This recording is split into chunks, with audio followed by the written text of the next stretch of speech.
hindi lahat ng gamit ko ay mamahalin. So ayun, ngayon 2025 mga kaibigan, yung mga reel na pinakita ko sa inyo ay mako-consider ba nating best reel for this year?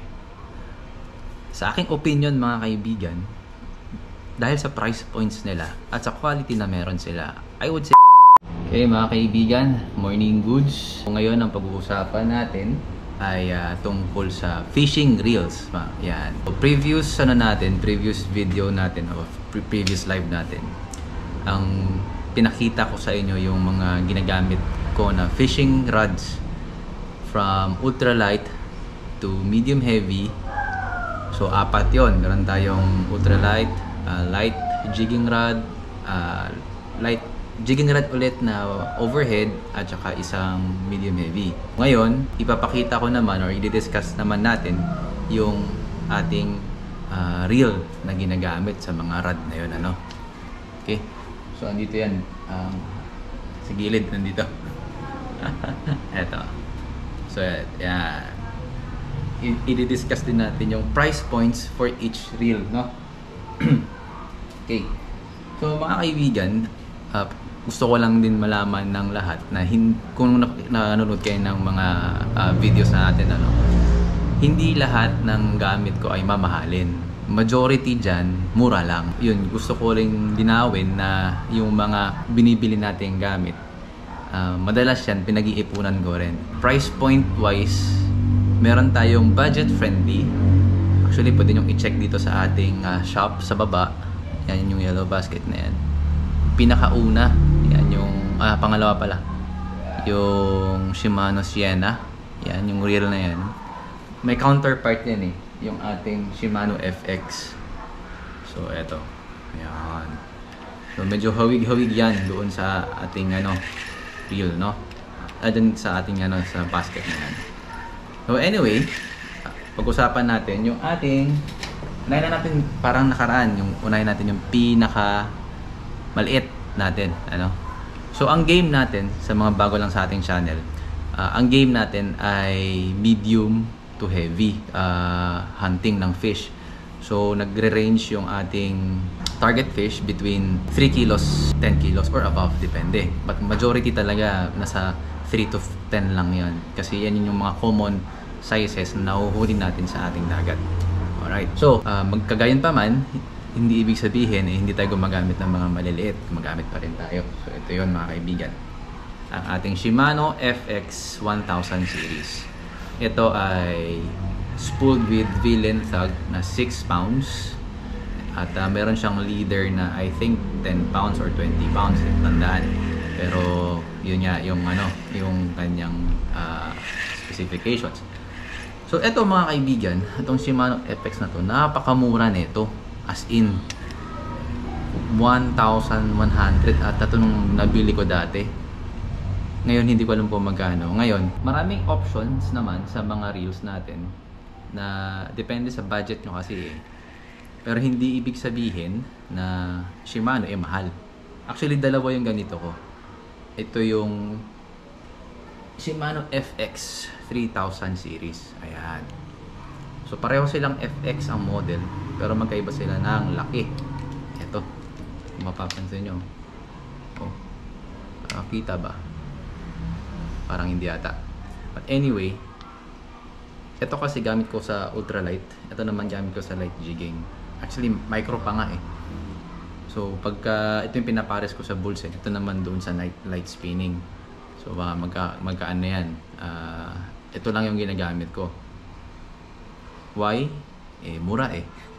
Ito dati 1.1. Ngayon ito nabili ko ata I think 1.3 or 1.4. So imagine dun sa ibang brand na almost disposable, konti na lang diferensya mo, meron ka ng magandang reel na matibay.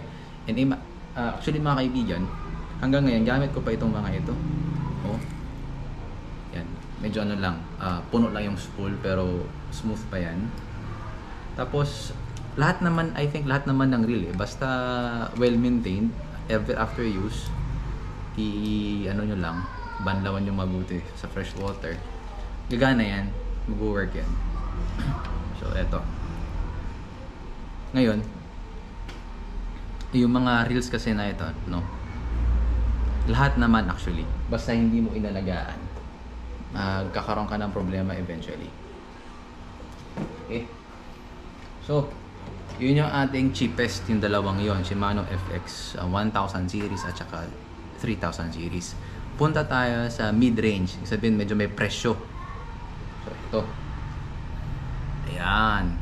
Ito naman ay Shimano Saragossa SW 6000 HG, sabihin high gear. SW meaning salt water. So mga kaibigan, ito yung nilalagay ko sa medium heavy natin na Feed Slow Saltworks. So ito ay ideal sa, well actually depende kung anong trip mo, jigging, popping, casting, pwede lalaban to, no? Ganyan ka, no, ka-smooth yan. Oh, isang taon ko na tong gamit simula nung nagsimula tayo mag-popping. Magwa 1 year na pala. Magwa 1 year sa, I think, April. Kasi anniversary nito yung pagbalabak namin eh. So ito yung ginagamit ko for offshore casting, popping, at saka sa ano natin, sa mga trip natin na medyo extreme, no? So magkano to? Ito ay nasa, I think 14,000 pala. 14,000. Pero yun nga, gaya ng lagi kong sinasabi, kung gusto nyo ng magandang gamit, walang imposible. Ang kailangan nyo lang gawin, magtrabaho, mag-ipon, magtabi para sa gusto nyong bagay, mabibili nyo yan. So ito mga kaibigan, maaari nyo makita in action to sa mga videos natin. Actually meron din yan sa TikTok eh, yung mga snippets ng mga trip natin. So price points, 14,000. Sulit ba? For me, yes. Kasi hanggang ngayon, ang ganda ng smooth niya. Ang ganda ng ikot niya. So hindi ko pa to nabubuksan. Talagang ano lang, mini-maintain ko lang. Banlaw every after use. Air dry. Tapos pag na-dry na, tsaka ako na tinatago. Yan. Ngayon, yung mga pinakita kong reel na yun, yun ay mga spinning reel. Meron tayong, syempre, kung meron tayong mid-range, meron tayong top of the line. Meaning, isa to sa, I think, ito na yung, hindi ko alam kung ito yung pinakamahal ng Shimano. Pero, medyo, may pressure rin talaga siya. Ito yung ating Shimano Osea Jigger F Custom 2001 NR, tama ba? NR ba to? NRHG. Ito yung ginagamit ko for jigging. Ayan. So isa akong lefty, meaning yung aking pang reel in ay nasa kaliwa. So ito yon. So ito ay ginagamit ko sa malalalim. Ayan. Tapos ang nakaspool dito ay Bill & Thug 40 pounds. Tapos shock leader to, nakakabit ang alam ko kasi medyo manipis na yun. Ayan. Kalimutan ko na kung anong brand, Hinotsu ata. So medyo overspool siya ng konti. Kasi tumaba na eh yung ating line dahil nung nabasa. So medyo matagal ko na itong hindi nagagamit. Kasi parang sa balabak pa ata yung huling jig ko nito. Hindi ko tandaan pero ganun. So high end. Ito yung high end ng Shimano sa jigging. Marami pang iba actually pero isa to sa mga sought after na reel, no? Tapos price point sa pagkakatanda ko ito ay 28,000 pesos. Again, hindi ko siya binili ng cash kasi wala naman akong ganon. Pero lagi kong sinasabi sa mga nangihingi ng gamit, men, lahat ng meron ako pinagtrabahuhan to. So kung nagawa ko magtrabaho, mag-ipon para sa bagay na gusto ko, malamang kaya nyo din. No, walang imposible basta nagtsasaga, nagsusumikap. So yun, masasabi nyo bang addict tayo sa fishing? I think so. Kasi magkano tong mga to kung pinagsama-sama mo, malaki na din, di ba? Hindi na rin siya biro. Ito na lang. So etong dalawang to ay parehong reel. Ang pinagkaiba, ito ay spinning reel, ito ay overhead reel. Ano ba yung pinagkaiba nila? Unang-una, yung appearance pa lang makikita mo na yung difference. No? Ayan. Itong isa, yung spinning, ang distinct sa mga spinning mga kaibigan ay itong bail arm. Ayan. So itong bail arm, ito yung nagsisilbing guide kapag nagre-reel in ka. Automatic, o siya yung mag-aayos nung spool doon sa spool line mo. Yan, yan. So, itong black na to, ano lang to, guide lang kasi pag tinanggal ko yan, baka lumabas sa spool. It's more of guard lang naman. Anyway, marami ang gumagamit ng spinning. Even beginners, spinning talaga ang ginagamit kasi nga madali siyang gamitin, no? Hindi mo masyadong kailangan ng technical skills. Basta ihagis mo yan, i-retrieve mo yan, automatic yan ay mag-i-spool ng maayos dito sa iyong spool, no? Whereas dito sa overhead, medyo may effort ng konti. Hindi naman sobrang effort, pero kung mapapansin nyo kasi dito yan, no? Yan, yan. Yung colors niya medyo naka-arrange ng konti. Dito may green, sa kabilang side may pula, tapos sa ilalim may mga shade ng blue. Ibig sabihin, ideally, kapag nire-retrieve mo to, i-guide mo to ng daliri mo, ng thumb. Yan. I-guide mo siya kapag nire-retrieve mong ganon. Para maging pantay yung pagkakaayos ng line. Kasi pag hindi, kabilang side, kapal, yung kabila manipis. Tapos baka kumain siya doon sa iyong disc dito sa loob. Pag kumain kasi yan, may tendency mag-overheat, maputol. So yun yung ating iniiwasan. Actually overspooled tong ko. Kaya napapansin niyo yung leader line nandyan sa labas na. Kasi nagpalit ako ng line. So medyo tumaba yung line ng nabasa. Ayoko naman putulin kasi sayang, mahal din ang line eh. But anyway, ito yung knob niya. Tapos, ang difference kasi sa ganito, ito kasi pwede mong ilipat-lipat yung handle. Pwede yan. Ito hindi. Kaya dapat, pag bibili kayo ng reel na ganito, alam nyo kung ano kayo, kung lefty ba kayo or righty. Sa abroad, ang tawag nila right winder or left winder. Yung wind, yun yung ginagamit. Yun yung dominant hand mo or yung ginagamit mong pang retrieve. Okay? So, ito, yung, bakit siya high-end? Meron kasi siyang assist dito. Itong lever na to. So, ito yung isa sa mga nagko-control ng drop. So, balik tayo sa special feature nitong lever na ito. So, ito yung fall lever. Ayan. Na-move mo siya. Ito, dahil ginagamit ko siya for slow jigging, malaking bagay to yung control ng drop. Kasi napapatuwid ko yung line. Tapos nararamdaman ko kung may kumakagat kaagad. So ang style nitong na to, ihuhulog mo muna tong fall. Yan. Yan, ito to. Yan. Ito to. Yan. Pag sabihin, free fall yan. Diretso lang yan yung jig sa ilalim.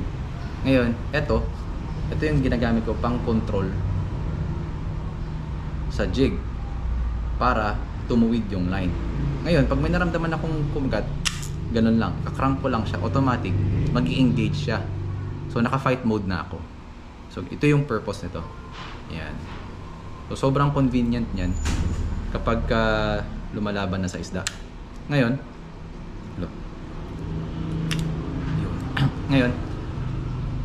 halimbawa, lumalaban na ako sa isda, meron ng fight. Kailangan ko magdagdag ng drag. So, ito yung drag natin. Drag star. Yan. Diyan ako nagdadagdag.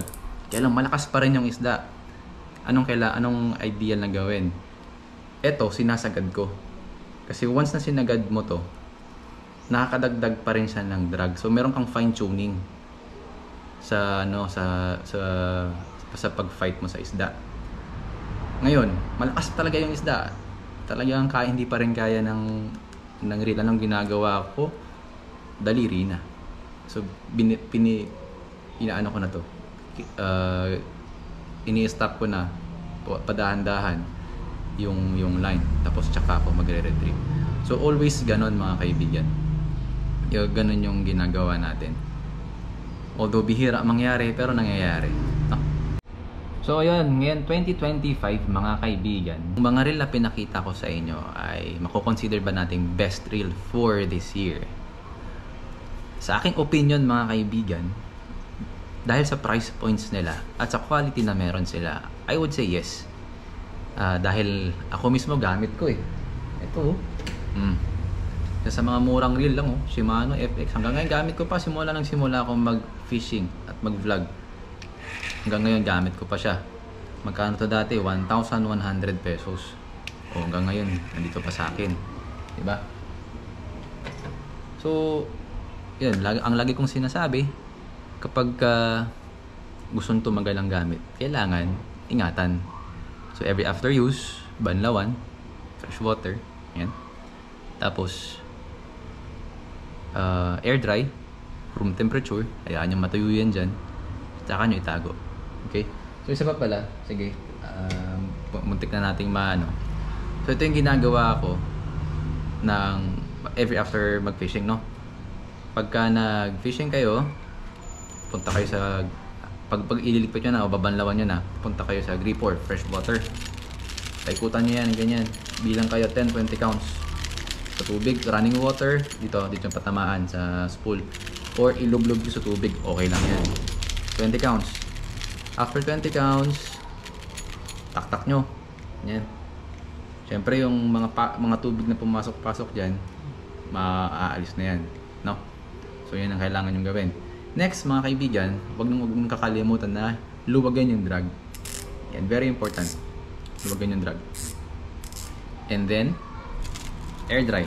Ipatong kung saan yung gustong patuyuin. Normally, ganito ang itsura niya pag nakapatong. Ayan. Ganyan lang. Sayaan nyo na siya dyan. Magdamag or ilang oras. As long as matuyo, okay na yon, no? So, ganun yung ginagawa ko para sure tayo na matutuyo ng maayos every after use yung ating reel.